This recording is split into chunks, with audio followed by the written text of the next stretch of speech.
Hello again.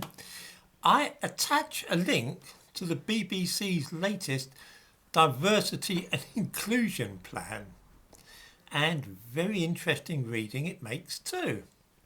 Those of us who occasionally watch the BBC usually ask ourselves questions such as, why aren't there any comedies as funny as Monty Python, Dad's Army or Fawlty Towers anymore? Or why is it that most people in these police dramas are either women or black? One very seldom hears anybody say, why can't the BBC employ more homosexuals? Or why are there not more working class people in the senior management of Britain's National Broadcasting Service? In other words, we the consumers have a different set of concerns from those running the BBC. We want good programmes, they want increased diversity. As I say, I attach a link to the new diversity and inclusion plan in the description to this video. Click on download the plan in English and you can read it for yourself. I must warn viewers though that this is more than a little misleading because the plan is not actually in English at all. It is written in an extraordinary jargon which will leave most of us scratching our heads and wondering what on earth is actually being said. This is odd because it is explicitly stated that this plan is meant to be read by their audience. The foreword says that this is a plan for everyone, for all staff, for those who hope will join us in the future, and ultimately for our audiences across the UK and beyond. Great, it's for me, a member of their audience. I'm now looking at page 7, which is headed Our Commitments, a Summary.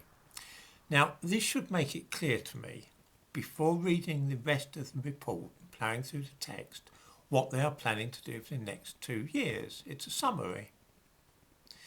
This is point 1. The first thing I read is, we will have diverse succession pipelines for all Band F and senior leader roles. This will include targeted mapping of both internal and external talent. At once, just on this first point, I'm utterly lost. What is a diverse succession pipeline? What is Band F? What does the writer mean by targeted mapping of external talent? You see the problem here. This is actually not written in English at all, or at least not in the accepted meaning of the expression. I use words to make my living. I write books on social and military history, so I think I have a reasonable vocabulary. Let's carry on. I'm still looking at page 7, which should give a summary of what the BBC is committed to. Here is point 2.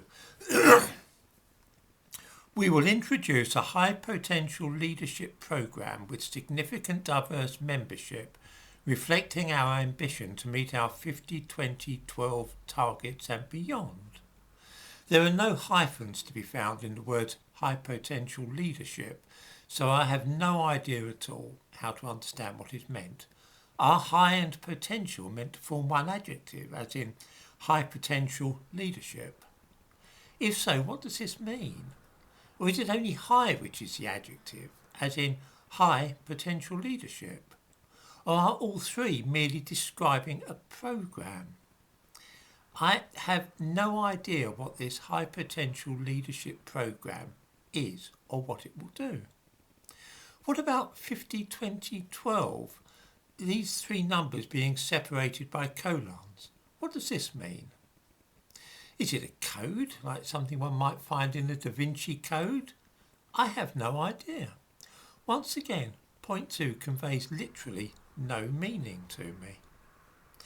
It would be wearisome, both for me and for viewers, to go through any more of the introduction to this document. It is word salad. Grand sounding words thrown together in more or less random order to create an impression. I cannot for the life of me work out from that summary of aims what the BBC is planning to do in the next 2 years. there's an unhealthy preoccupation with people's sex lives, and I have no idea at all how that will help the BBC make better programmes that ordinary people will want to watch. On page 12 is printed in large type 1,000 LGBTQ plus allies. What on earth am I meant to understand from that? Do they want these allies or have they already got them? What does an LGBTQ plus ally do? It's all mysterious. Still on the subject of homosexuality, we read on page 17 that ONS estimates the UK population is 4.6% LGBTQ plus. At the BBC, 8.9% of our staff have told us they are LGBTQ plus, and many still prefer not to say. In short, there are twice as many homosexuals in the BBC as there are in the general population. This will come as no surprise to most of us. You would think this would be good news for the engineers of diversity and inclusion at the BBC, but you would be quite wrong. Still on page 17, we see that many of our LGBTQ plus staff still aren't open about their LGBTQ plus identity at work.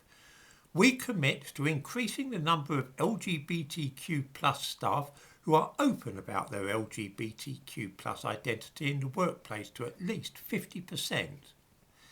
This is absolutely outrageous, and I will explain why.